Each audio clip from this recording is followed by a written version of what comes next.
Public speaker की क्या preparation होती है? दो टाइप की पब्लिक स्पीकिंग होती है। एक तो ये डिबेट एलोक्यूशन वाली, द अनदर वन इज जो इस कंपटीशन वाले फेज के बाद शुरू होती है। आई नो कि तुमने बहुत सारा काम किया है for transgender community. How was that experience and why is it needed? जीवन में पहली बार मेरे साथ ऐसा हुआ कि किसी ने मेरे मुंह पे गेट बंद किया है।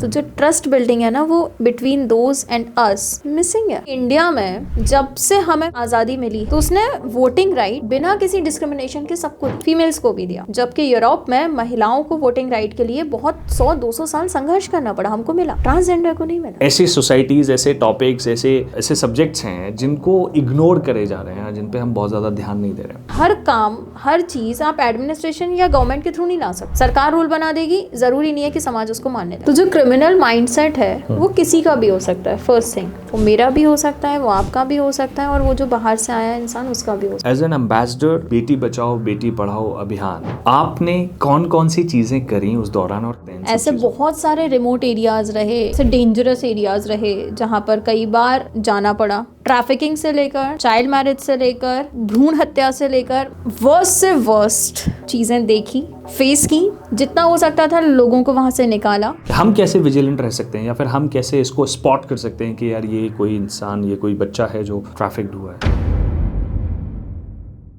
आज की हमारे जो मेहमान हैं वो बालश्री अवॉर्डी हैं। वो बेटी बचाओ बेटी पढ़ाओ अभियान के ब्रांड एम्बेसडर हैं मध्य प्रदेश के लिए। इसके साथ ही साथ वो यंगेस्ट ग्रेजुएट हैं, सबसे कम उम्र की ग्रेजुएट इन मध्य प्रदेश। उन्होंने गोल्ड मेडल जीता है at south Asian universities fest.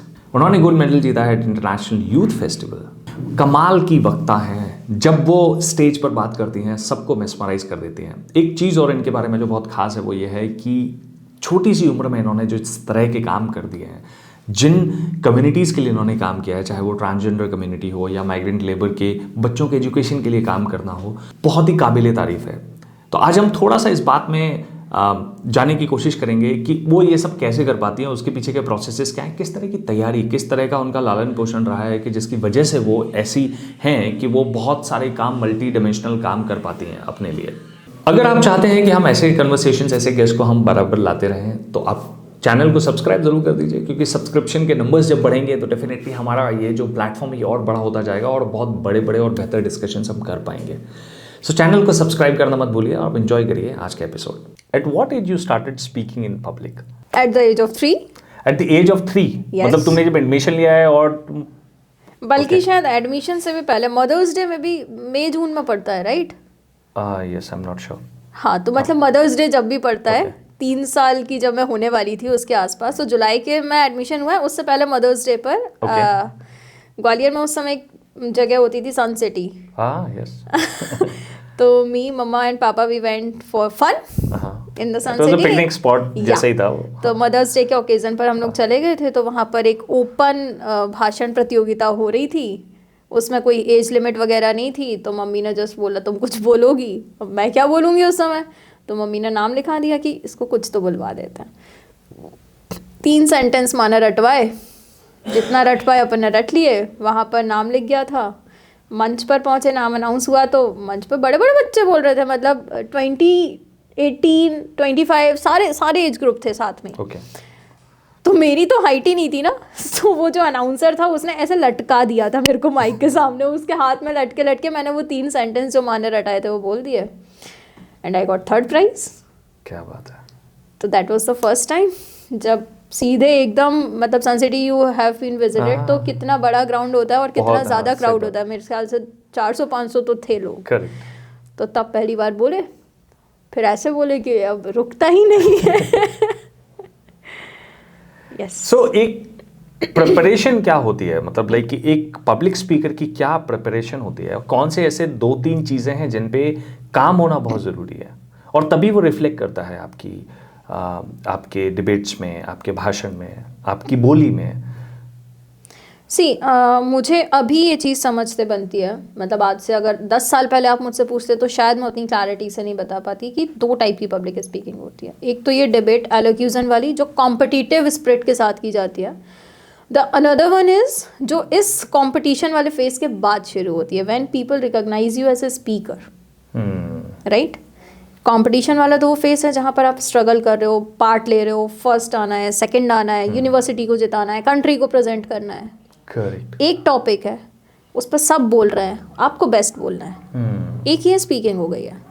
Now when you are a recognised speaker, people calls you, आपको कहीं प्रबोधन होता है, फिर उद्बोधन होता है, फिर वक्तव्य होते हैं, ये वाला जो फेस स्टार्ट होता है, उस समय आपका किसी से कंपटीशन नहीं है। उस समय कोई एक ऐसा टॉपिक नहीं है जिस पर कोई और आपसे अच्छा बोल जाएगा। तब आपकी रिस्पॉन्सिबिलिटी बहुत ज़्यादा बढ़ जाती है, क्योंकि लोग आपको एक सर्टेन जगह पर देख रहे हैं। तो आप जो बोल रहे हो वो कितना ऑथेंटिक है, वो कितना रिलेटेबल है उन लोगों से जिनके लिए आप बोल रहे हो। ऐसा ना हो कि आपको जो बोलना है आप बोलते रहे, जनता बेचारी चाहे सोए, चाहे फ़ोन चलाए या कुछ भी करे। एंड आई थिंक ये बहुत सही चीज़ आपने पॉइंट आउट की। बीइंग अ पब्लिक स्पीकर, मुझे भी कभी कभी ये लगता है कि जब आप जाते हो ना ऐसे लेक्चर्स के लिए, तो आप क्या वैल्यू दे सकते हो। और लोग इस बात से ज़्यादा इत्तेफाक नहीं रखते कि यार वो बहुत अच्छा बोलता है, उसकी बॉडी लैंग्वेज बहुत अच्छी है या फिर कुछ वैसा है।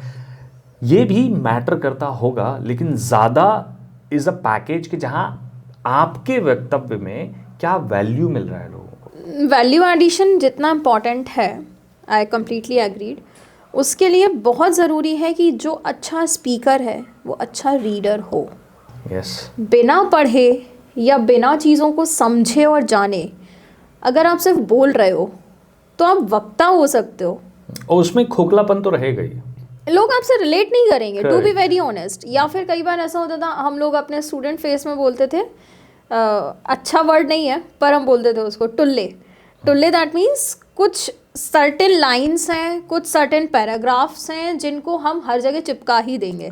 टॉपिक कुछ भी है, हमने वो लाइन लगा के उस टॉपिक का स्ट्रक्चर तैयार कर दिया।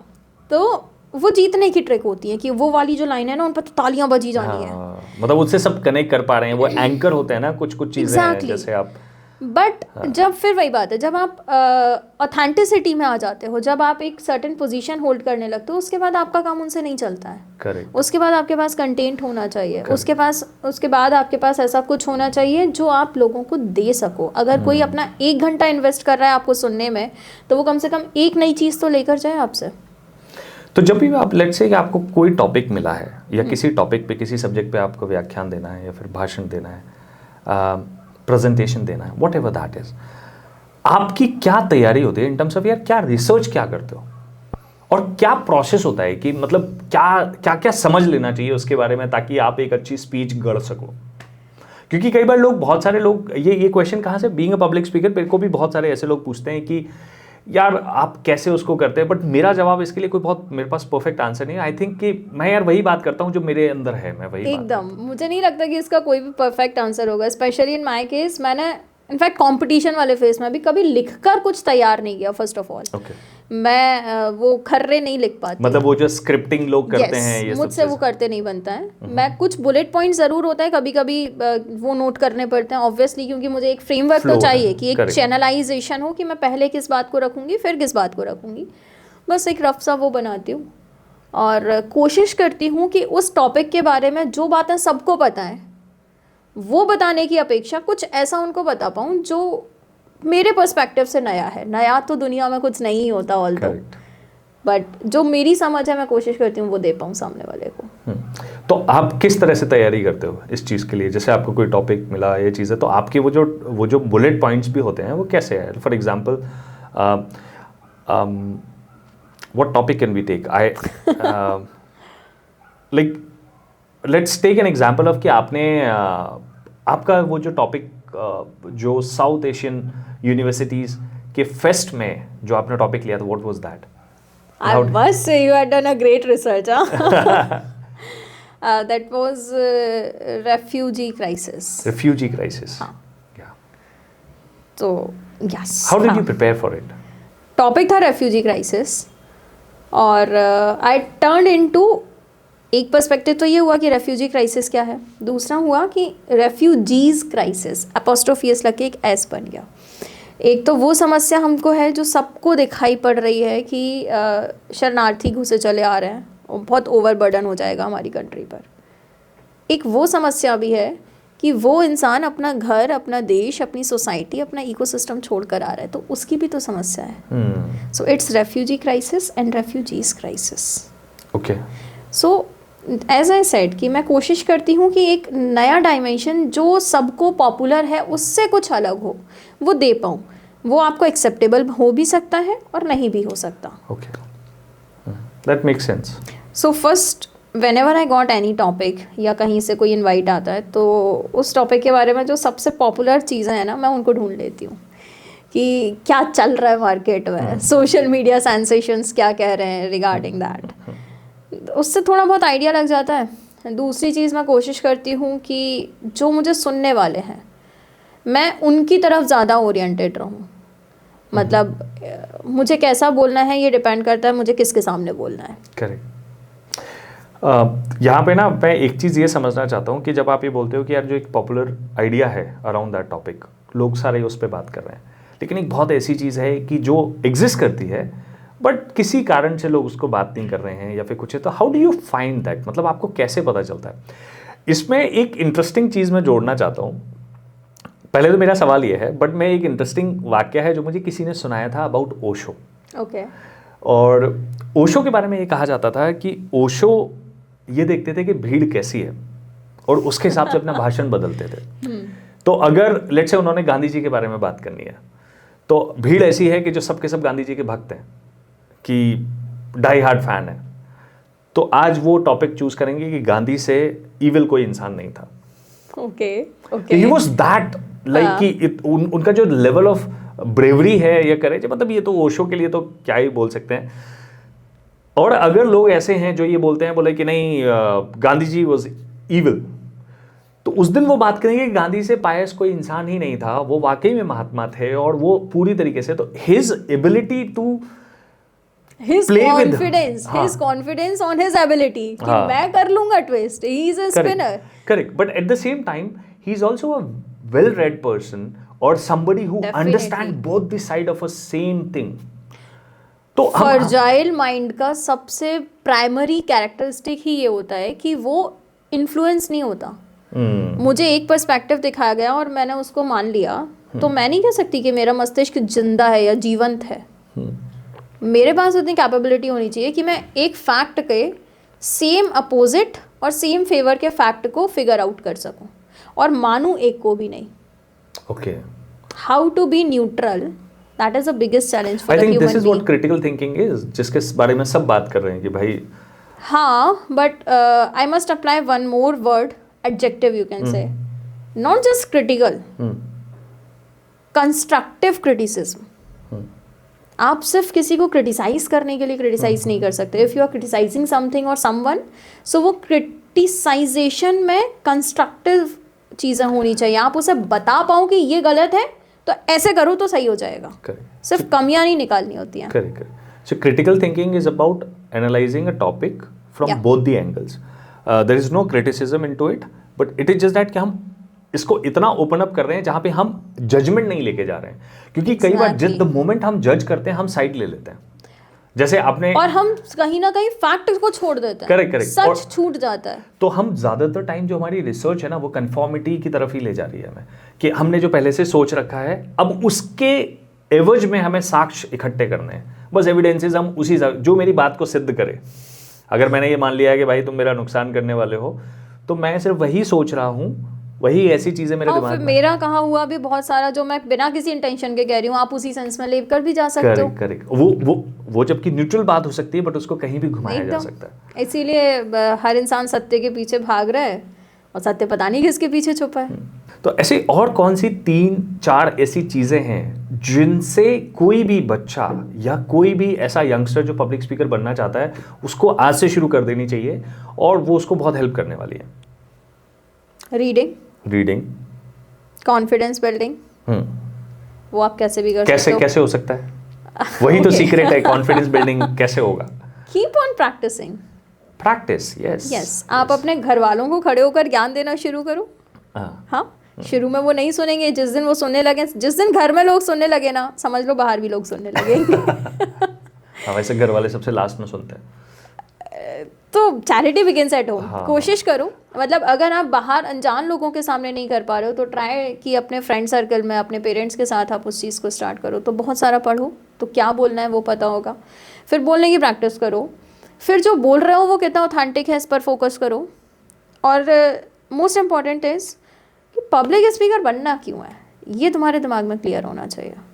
और जिस दिन ये क्लैरिटी आ जाएगी ना, उस दिन मुझे नहीं लगता कि कोई भी फियर आपके अंदर रह जाएगा या ये किसी को आपको बताना पड़ेगा कि पढ़ो। जब आपको पता है कि मुझे ये बनना है और ये इसलिए बनना है, तो आप अपने आप वो सारे काम करने लगते हो। आई नो कि तुमने बहुत सारा काम किया है for transgender community.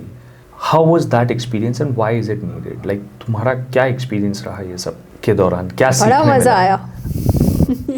I am sure, क्योंकि हम बहुत कम ही जानते हैं यार, क्योंकि हम इंगेज नहीं करते हैं। यस, और यही दुख है।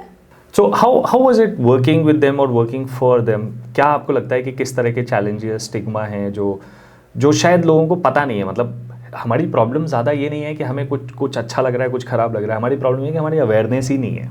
नहीं, हमारी प्रॉब्लम ये है कि हमें कोई और जो बता देता है हम वो मान लेते हैं। हमारी प्रॉब्लम ये है कि हम खुद से कुछ चीज़ पूछना, समझना, जानना, करना नहीं चाहते हैं। हमारी प्रॉब्लम ये है कि हम बहुत आलसी किस्म के इंसान हैं। तो बस यही है। मतलब when I had this thought कि यार मेरे को ना ये समझना है कि ये लोग ऐसे से क्यों हैं। ऐसे से इन अ सेंस, मेरे को ट्रेन में यूजुअली तो ऐसा हुआ नहीं कि वो कभी पढ़े हों सामने, एक दो बार वो पढ़े हैं, तो the way people saw them, the way people behave with them was not the appropriate manner. मतलब किसी भी इंसान के साथ आप ऐसा नहीं कर सकते। उस समय तक मुझे ये नहीं पता था ये लोग कैसे, क्या, क्यों, नहीं पता। आई जस्ट फेल्ट कि अलग अलग तरह के बैगर्स होते हैं, तो this is one kind of beggars. जीवन में पहली बार मेरे साथ ऐसा हुआ, इवन टिल नाउ, कि किसी ने मेरे मुंह पे गेट बंद किया है। I knocked the door, they opened and I said कि आपसे बात करनी है और मुझे अंदर, क्या मैं आ सकती हूँ? एंड दे सेड क्या ज़रूरत है आने की, and shut it the door.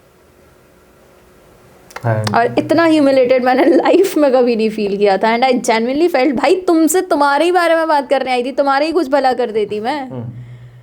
तो वो जो ईगो आपके अंदर का रहता है। इस गुस्से के पीछे की क्या वजह है? लोग उनका मजाक उड़ाने के लिए जाते हैं, या वो जब हम सभ्य समाज में निकल कर आते हैं तो हम उनसे सभ्यता का व्यवहार नहीं करते हैं। तो जब कोई मेरा या आपके जैसा इंसान उनके यहाँ जा रहा है, तो वो ट्रस्ट कैसे करें कि आप उनके लिए आए हो, आप उनके बेटरमेंट के लिए आए हो। तो जो ट्रस्ट बिल्डिंग है ना, वो between those and us missing है। आज भी जब वो हमारे दरवाज़ों पर आए या हमें कहीं टकरा जाएं, तो हम कोशिश करते हैं कि हम कतरा के निकल जाएं। क्यों? क्योंकि आपको भी उन पर ट्रस्ट नहीं है। So this is the issue of trust. ना हमने कभी इनिशिएट तो किया। हम क्या नहीं जानते हैं उनके बारे में? एज अ समाज हमें क्या नहीं पता है? आपको पता ही क्या है एक्सेप्ट कि वो थर्ड जेंडर है? नथिंग। बाकी जितनी भी चीज़ें हैं वो तो मिथ है ना, कि वो कैसे किसी को ले जाते हैं या कैसे उनका क्रिमेशन करते हैं, या ये सारी तो कहानियां हैं। क्या हम में से क्या प्रचलित क्या कहानियां हैं समाज में? बहुत सारे ऐसे मिथ्स हैं जो मुझे नहीं लगता कि होने चाहिए, या कैसे शुरू हुए आई डोंट नो, कि उनकी कम्युनिटी बनती कैसे है। तो बहुत सारे लोग मुझे ऐसा बताते थे कि बच्चों को उठा कर ले जाते हैं, चुरा कर ले जाते हैं, छुड़ा कर ले जाते हैं। अच्छा। कुछ चीज़ें उनके क्रिमेशन के बारे में ऐसी सुन रखी थी मैंने, कुछ उनके रहन सहन के बारे में भी। तो ऐसी बहुत सारी चीज़ें थी जो अच्छी नहीं लगती थी सुनने में। और जब मैं वहाँ पर गई, मैं मतलब ऑलमोस्ट मोर देन 200 ऐसे लोगों से मिली, पर्सनली बात की, कई बार खाया पिया साथ में। तो मुझे समझ आया, आपकी और मेरी तरह इंसान है, अपना जीवन जीने की कोशिश कर रहे हैं यार। They are fighting for their identity, they are barely surviving, है ना। आप उन्हें किसी प्रोफेशनल ऑक्यूपेशन में नहीं ले रहे होते हो, उनके लिए कोई वैकेंसी नहीं निकल रही होती है, जैसे SC ST OBC जनरल और अब ये इकोनॉमिकली वीकर सेक्शन, उनके लिए ऐसा कुछ नहीं है ना। वो इन्हीं में से कहीं ना कहीं फिट इन होने की कोशिश करते हैं। फिर आ जाता है वो मेल या फीमेल। तो फिर अभी रिसेंट मोस्ट जजमेंट है वो भी नालसा केस में सुप्रीम कोर्ट ऑफ इंडिया का, कि they are granted the status of third gender. उससे पहले इनके पास वो भी नहीं था। मोर इंटरेस्टिंगली, जो मुझे भी अभी रिसेंट ही पता चला, मैं बहुत प्राउड करती थी कि इंडिया में जब से हमें आज़ादी मिली है, हमारा कॉन्स्टिट्यूशन बना, तो उसने वोटिंग राइट बिना किसी डिस्क्रिमिनेशन के सबको दिया। फीमेल्स को भी दिया, जबकि यूरोप में महिलाओं को वोटिंग राइट के लिए बहुत 100-200 साल संघर्ष करना पड़ा, हमको मिला, ट्रांसजेंडर को नहीं मिला था। 1990 या 1995, I am confused in between, merely 1995, तब उनको एक केस लड़ने के बाद वोटिंग का अधिकार मिल रहा है। तो यार वो स्ट्रगल वाले फेस में है। हम सबको बीइंग अ सिविलाइज्ड सोसाइटी चाहिए कि उनका सपोर्ट करें, उनके साथ रहें, या उनको ये फील कराएं कि you are safe and secure with us. हम जानवर नहीं है कि आपको खा जाएंगे, है ना। तो हम अगर ये उनके अंदर विश्वास नहीं पैदा कर पा रहे तो ये हमारा एक कलेक्टिव सोसाइटी का फेलियर है। तो ये सिर्फ और सिर्फ ये जो स्टिग्मा है, सोशल स्टिग्मा, यही एक रीज़न है कि वो मेन स्ट्रीम सोसाइटी का हिस्सा नहीं है। हाँ, क्योंकि हम एक्सेप्ट नहीं करते हैं उनको।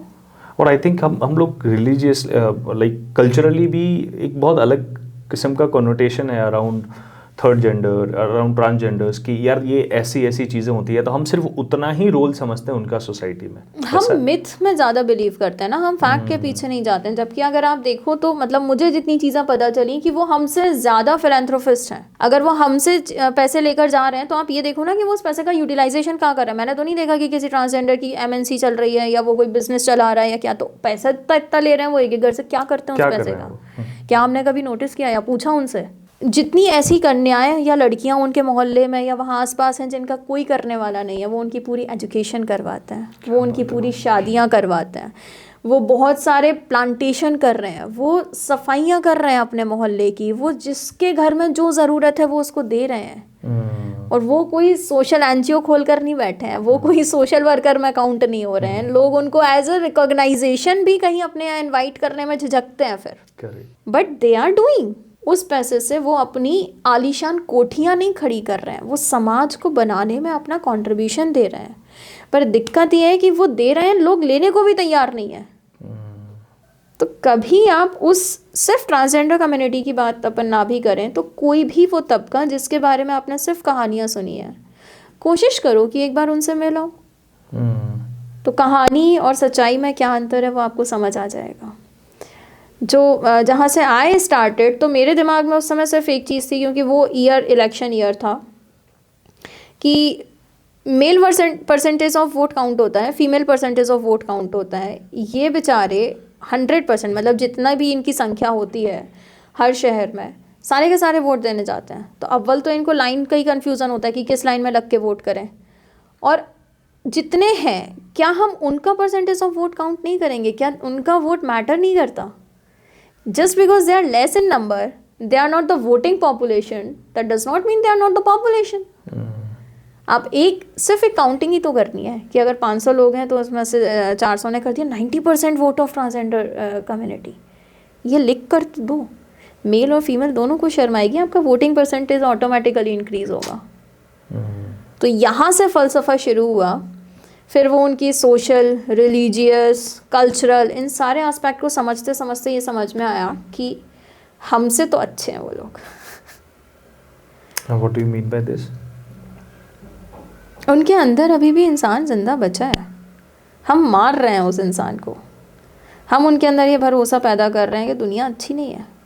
सो आई ट्राइड, उस समय जितने भी सोशल NGOs थे, स्पेशली इन ग्वालियर, मतलब मेरा ये सोचना था कि हम ग्वालियर में एक अच्छा सा मॉडल डेवलप करेंगे फॉर द कंट्री, कि ऐसे मिलजुल के रह सकते हैं। तो मैंने सारे सोशल NGOs से बात की कि आप अपने कार्यक्रम में अगर कोई प्लांटेशन कर रहा है तो उनको बुलाओ, उनके हाथ से भी पेड़ लगवाएंगे। कोई बच्चियों के यहाँ पर अगर काम करने वाले ऑर्गेनाइजेशंस हैं तो उनके थ्रू अपन इसको कर सकते हैं कि वो किसी के घर जा रहे हैं तो वो उसे प्रमोट करें। गवर्नमेंट अगर अपने कुछ इनिशिएटिव्स में उनका यूज़ करे, मतलब कैसे भी करके कोई प्रोग्राम है, कोई ओपन माइक हो रहा है, आप उन्हें बुलाओ, उनसे उनकी कहानी सुनो। एक सोशल इंक्लूसिवनेस हम अगर डेवलप कर सकें तो बहुत बहुत प्यारा सा समाज बनेगा हमारा। ऐसा पॉसिबल है कि आप किसी से कनेक्ट कर सको जिसके साथ बैठ के बातचीत यहाँ पॉडकास्ट में हो सके? कोशिश की जा सकती है, although trust building is important. वो आप पर या किसी पर भी जो उन्हें बुला रहा है, भरोसा एक बार कर लेंगे ना तो वो आ जाएंगे।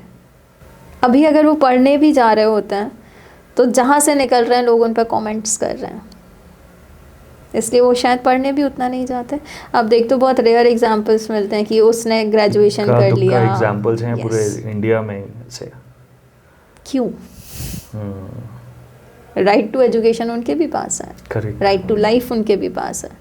पर आई थिंक ये सोशल स्टिग्मा जो है वो बहुत बड़ी जो चीज़ है। इनफैक्ट मैं अपने आप को देखता हूँ तो मुझे लगता है कि मैं भी बहुत चीज़ों में अंधा हूँ, मुझे नहीं पता है ये चीज़। और ये बात सही है कि कोशिश नहीं करते हम जाके, हम उतना लाइक जाके समझने की कोशिश नहीं कर रहे हैं ना कि यार क्या हो रहा है, क्यों चल रहा है ये चीज़ है। That's the point. पता कई तो बार- किसी को भी नहीं होता, पता करने से पता होता है। और हमें ऐसा लगता है कि ये तो फालतू की चीज़ है ना, इसमें क्यों टाइम वेस्ट करना है, तो लोग नहीं करते। तो आपके क्या सुझाव थे गवर्नमेंट को कि कैसे उनको इंक्लूसिव बनाया जाए? हालांकि आपने बहुत सारी चीज़ों की बात करी। हाँ, जैसे ये प्रॉपर्टी वाली बात है, वोटिंग वाली बात है, सोशल और गवर्नमेंटल स्कीम्स में उनको यूज़ करने inclusivity, या हाँ। उनकी इंक्लूसिवनेस इंश्योर करने की बात है। ये सारे कुछ बेसिक पॉइंट्स थे दैट आई मेंशन्ड। कुछ हुए हैं एक्सेप्ट, कुछ नहीं हुए एक्सेप्ट। और कुछ सी मुझे एक प्रोमिनेंट चीज़ जो लगती है वो ये है कि हर काम, हर चीज़ आप एडमिनिस्ट्रेशन या गवर्नमेंट के थ्रू नहीं ला सकते हो। सरकार रूल बना देगी, ज़रूरी नहीं है कि समाज उसको मानने लगे। करेक्ट। राइट। हमारे यहाँ अभी ये जो LGBTQ या इन सब के लिए जितने भी लीगलाइजेशंस आए हैं सोसाइटी में, वो एक्सेप्टेबल नहीं है उतनी ईजीली। तो my point of view is government क्या कर रही है क्या नहीं कर रही है, इट्स द गवर्नमेंट लुकआउट। आप क्या कर रहे हो, मैं क्या कर रही हूँ, मेरी फैमिली क्या कर रही है, मेरा सोसाइटी, मेरा समाज क्या कर रहा है। तो चैरिटी या चेंज दोनों वहाँ से निकल कर आने चाहिए, ना कि गवर्नमेंट के थ्रू ड्रिवन होने चाहिए। आपने बात किया रिफ्यूजीज़ के बारे में, आपने बात किया ट्रांसजेंडर्स के बारे में। ऐसी कम्युनिटीज़ जो मार्जिनलाइज्ड हो चुकी हैं, जो बिल्कुल हाशिए पे आ गई हैं, जिनका जो मेन स्ट्रीम का हिस्सा ही नहीं बन पा रही हैं, और उसमें से एक वर्ल्ड वाइड एक बहुत बड़ा क्राइसिस है other than refugee crisis, that is migrants का क्राइसिस। एक जो चीज़ जो हमें बहुत ज़्यादा हमारे समाज को डराती है इस विषय को लेकर, माइग्रेंट्स को लेकर, वो ये भी है कि कई बार हमारे पास ऐसे किस्से बहुत आते हैं जहाँ पे हमें किसी भी क्राइम में उनका इन्वॉल्वमेंट की खबरें आती हैं, चीज़ आती हैं। जैसे अभी रिसेंट सैफ अली खान के घर में जो केस हुआ, उस पर जो हमला हुआ, बताया जा रहा है कि वो जो चोर है या जिस भी इंसान ने वो हमला किया, चोर है, क्या करने आया था, वो बांग्लादेशी है। जब हम ये सब चीज़ें सुनते हैं, समाज में एक डर भी आने लग जाता है जब हम इलीगल माइग्रेशन और इन सब चीज़ों को समझते हैं। आपने क्या महसूस किया जब आपने काम किया माइग्रेंट्स के साथ, माइग्रेंट लेबर्स के साथ में?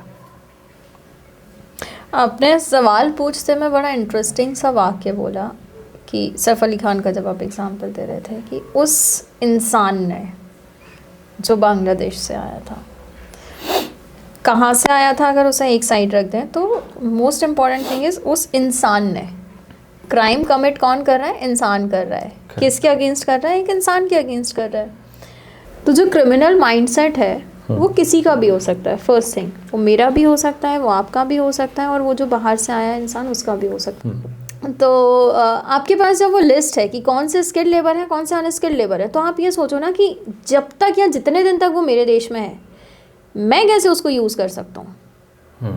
अगर मेरे पास वर्क फोर्स की कमी है, ऑल्दो जो डेवलपिंग कंट्रीज़ हैं इंडिया जैसे, वहाँ वर्क फोर्स की कमी नहीं होती है, बट फिर भी आपके पास अगर एक ह्यूमन कैपिटल बहुत बड़ी मात्रा में है, और मोस्ट ऑफ द टाइम ऐसे उन कंट्रीज़ में होते हैं, अगर हम विदेशी माइग्रेंट्स की बात करें तो बॉर्डर एरियाज़ में है। Border area marginally comparative to the mainland कम डेवलप्ड होते हैं, तो वहाँ के डेवलपमेंट में उनका यूज़ कैसे कर सकता है। हमारा एडमिनिस्ट्रेशन, हमारी गवर्नमेंट और हमारी सोसाइटी को ये सीखना चाहिए कि जितने दिन तक वो हैं, वो मेरे देश को नुकसान पहुंचाने में अपना दिमाग लगाएं, इससे पहले मैं उनके दिमाग का यूज़ अपने यहाँ की प्रोडक्टिविटी बढ़ाने में कैसे कर सकता हूँ। ऐसी सोसाइटीज़, ऐसे टॉपिक्स, ऐसे सब्जेक्ट्स हैं जिनको इग्नोर करे जा रहे हैं, जिन पे हम बहुत ज़्यादा ध्यान नहीं दे रहे हैं। तो मैं ये जानना चाहता हूँ, as an ambassador of Beti Bachao Beti Padhao अभियान मध्य प्रदेश गवर्नमेंट के लिए, आपने कौन कौन सी चीज़ें करी उस दौरान, और किस तरह का आपको एक्सपोजर रहा जब आप बेटी बचाओ बेटी पढ़ाओ अभियान की एम्बेसडर बन के जाते हो? तो हैप्पी वाले मोमेंट्स बताने हैं या थोड़े से डरावने वाले भी बताने हैं? मुझे ये समझना है कि एट कोर क्या ये महज एक टाइटल ही है या फिर इसके अंदर क्या है? नहीं, लोगों को दिखने के लिए तो ये सिर्फ एक टाइटल ही है ऑब्वियसली, कि मतलब आप पोस्टर गर्ल बन जाते हो, बैनर्स पे आप छप रहे हो या मंच पर आपको बिठाया जा रहा है आपके नाम के साथ। ये बड़ा फैसिनेटिंग लगता है, ब्रांड एम्बेसडर। काम भी बहुत करने पड़ते हैं अगर कहीं कुछ पॉलिसी फ्रेमिंग पर चर्चा हो रही है तो आपको आपके इनपुट्स देने हैं वहाँ पर। बहुत सारे नए आइडियाज़ हैं जिनको आपको डिस्कस करना है। बहुत सारे ऐसे काम हैं जो गवर्नमेंट के बेसिस पर नहीं कर सकती, वहाँ पर उसको एक ह्यूमन टच चाहिए, तो वहाँ पर आपको भेजा जाएगा। ऐसे बहुत सारे रिमोट एरियाज़ रहे, या रिमोट एरियाज से भी ऐसे डेंजरस एरियाज़ रहे जहाँ पर कई बार जाना हुआ। जाने से पहले डर लगा, पर वहाँ जाके खूब मज़े आए। ट्रैफिकिंग से लेकर, चाइल्ड मैरिज से लेकर, भ्रूण हत्या से लेकर, मतलब मुझे नहीं लगता ऐसी कोई चीज़ बची होगी सिंस 2016 और 17 I have been appointed as an brand ambassador to till now.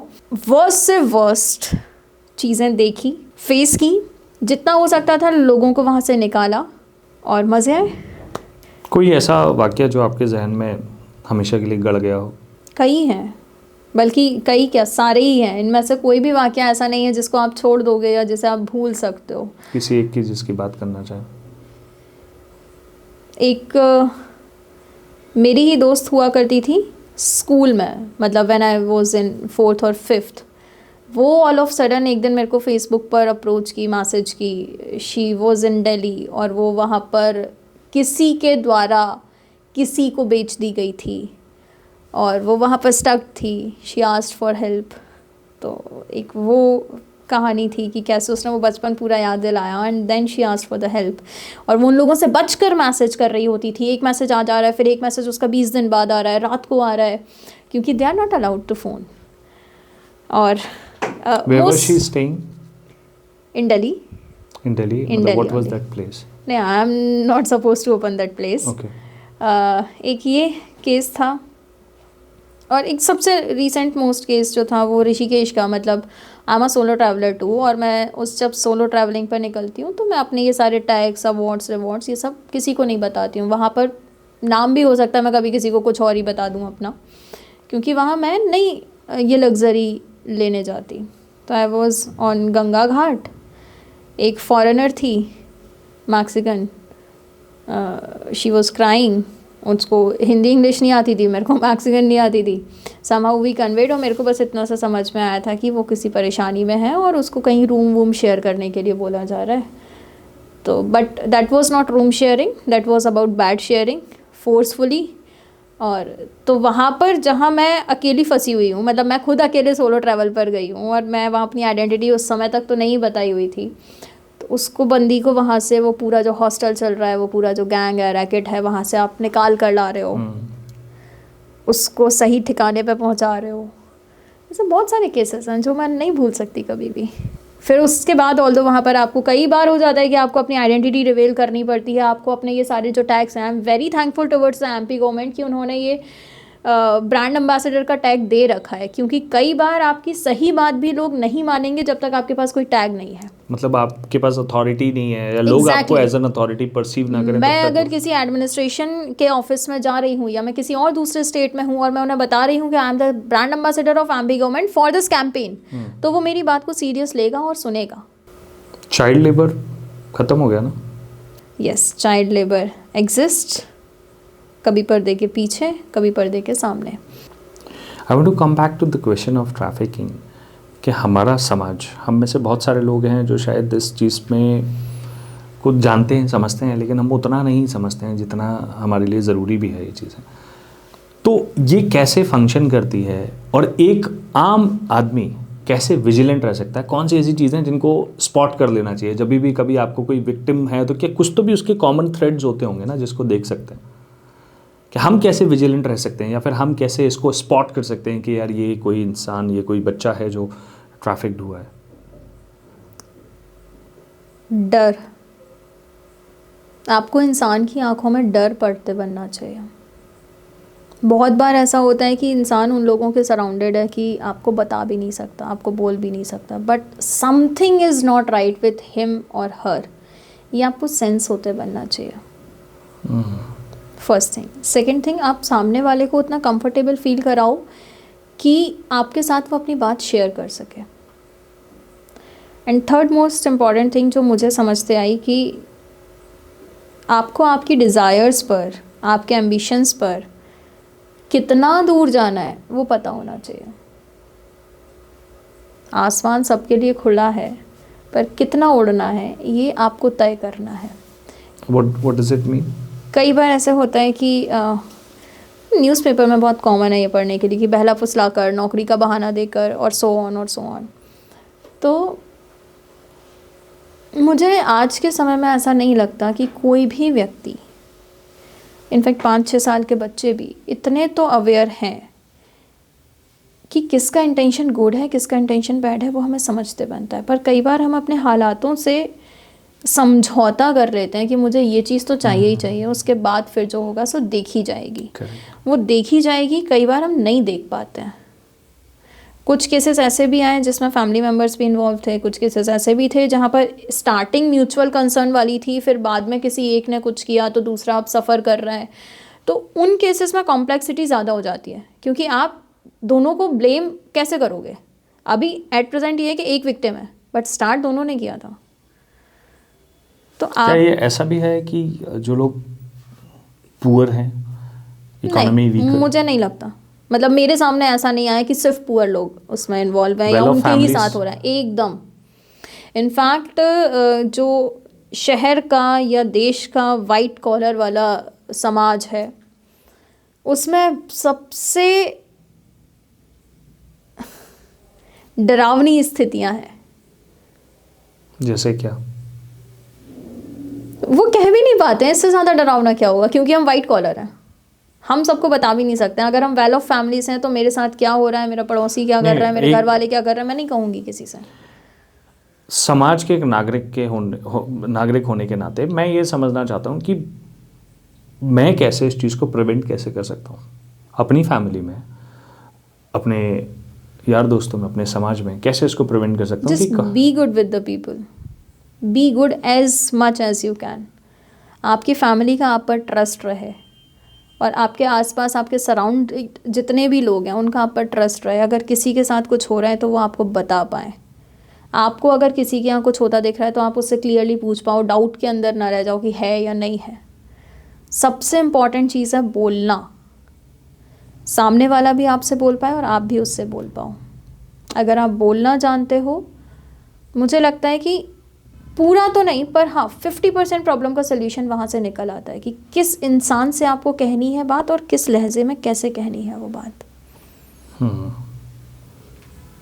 अधिकतर लोग इसलिए घुट घुट कर मर जाते हैं कि मैं कैसे कहूँगा और मैं किस से कहूँगा, कौन समझेगा। तो आप उतने इंसान बने रहो कि दूसरा इंसान आपसे अपनी बात कह सके। ब्यूटीफुल। तो it was an amazing discussion, thank you so much for doing it. बहुत मज़ा आया। और जब भी like I will talk to you whenever your schedule is here, we'll figure out some or the other thing, we'll have so many conversations.